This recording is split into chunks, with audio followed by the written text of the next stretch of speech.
Okay, I'm really pleased to be talking to Michele Mbo'o-Tchouawou, who's actually from Cameroon. And Michele was awarded the African Women in Agricultural Research and Development Award for working towards inclusive agriculture driven prosperity for the African continent by strengthening the production and dissemination of more gender responsive agricultural research and innovation. We're so thrilled to have you in Canberra at this ACR Seeds of Change conference, Michele. Lovely to meet you. Thanks for having me too.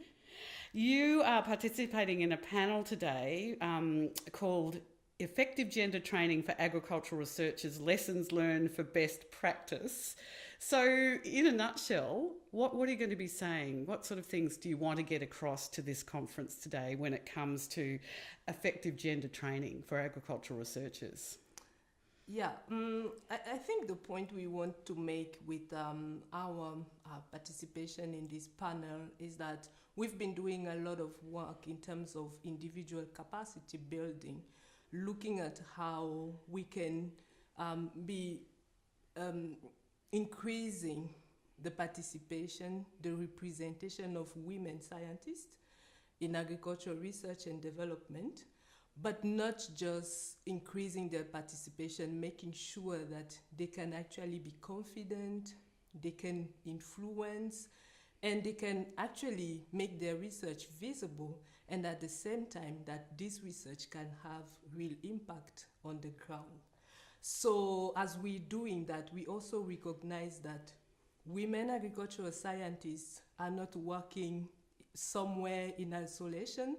They are part of institutions, and these institutions should actually also understand the context of their research, but also their contributions as women scientists. So the whole idea is really to say, as we are building individual capacity, we also need to build institutional capacity so that both of them can come together for actual results on the ground. Tell me about some of the barriers that female researchers, women researchers face. Okay, I think we face so many. I am a researcher myself. I think. What kind of barriers did you face? what were you up against? Yeah, I think one of the things that hurts me the most is the fact that, for instance, when you're doing your PhD, you're just looking at, okay, I cannot have a baby because my PhD will take longer. I need to think about my life differently from a man who'll be doing and can still have his life going on. So a lot of things have to happen, not only as part of the research I was doing, but also as me as a person. Like, I had to balance every other time my personal life and then my professional life. So I think barriers are different level. I won't be able to tell them all, but at least what I see is more about how do you construct your personal life when you also want to have a career. And all these things comes with the time that you have to spend to get babies, the time you have to spend to get married, and at the same time, this can be also some time that you have to put aside from your career, and you can't be doing things the way you want. So you must be asked these questions all the time by other researchers to say, how do you do it? And how do you answer it? I think if I am to talk about my own experience, I think I just accepted that some of these things I have to sacrifice. Yeah, my son is 6 years old.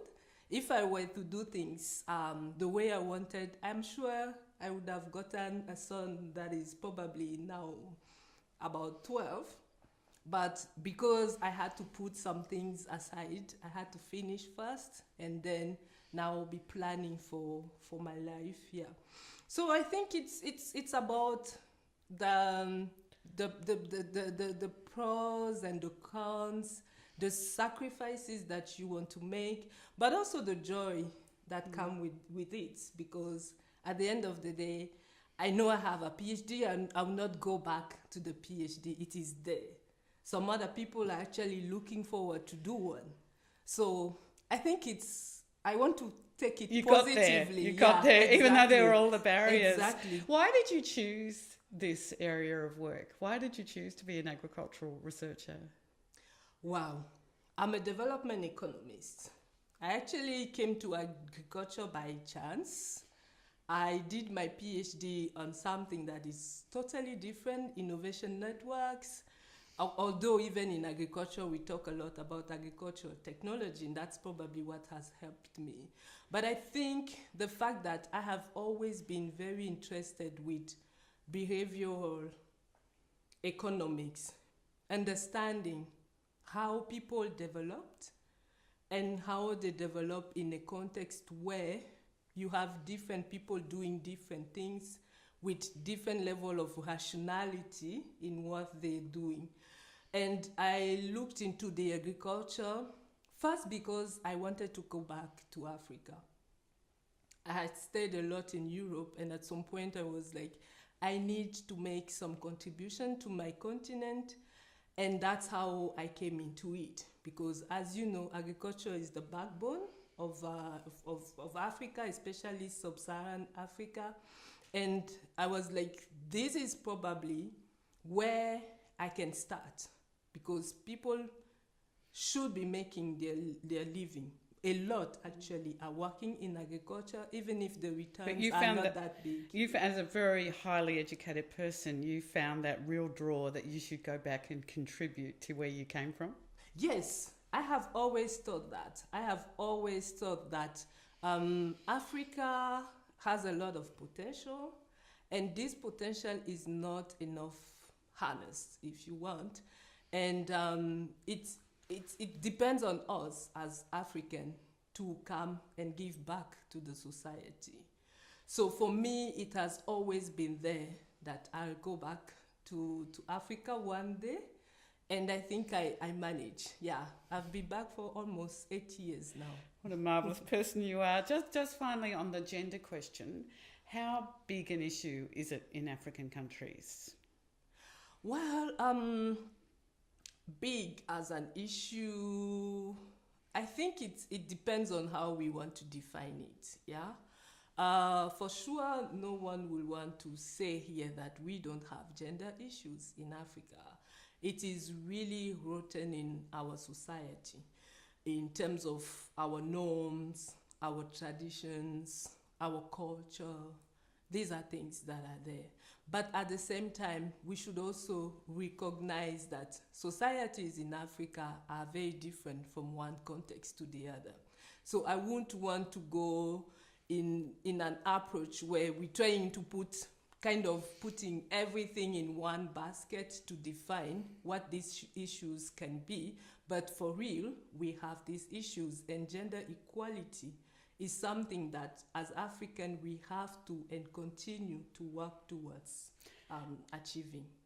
It's, as you say, Australia has the same issues probably. There's probably so many common... Dr. Michele Mbo'o-Tchouawou, an absolute thrill to be talking to you. Thank you so much for coming to this Seeds of Change conference. And is there an outcome that you would love at the end of this conference?